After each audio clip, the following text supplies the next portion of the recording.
Good morning. Ito po yung isa pa nating early bird. Non-banded po ito, mga bumagsak po sa banding nung nagpa-banding po tayo. Pero ito po yung ating Lancer Bulik, pero ito ay nakakross sa 5K ni JM Fantastic. Ito yung isang nakakross to. JM Fantastic 5K sa Lancer Bulik. Napakaganda po. Ito ay bumagsak sa banding. Mahigpit po kasi ngayon ang banding ng Tigba. Pababa tayo.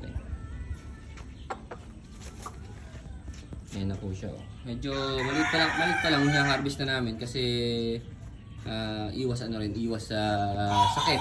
Tsaka pag natali mo na nga yung manok, ibig sabihin medyo malaki na yung percentage na siya ay buhay na. Napakaganda po yan. Tingnan po natin, napakaganda. Yan. Tatlo po yan for harvest na yan eh. Hindi na namin nahuling iba.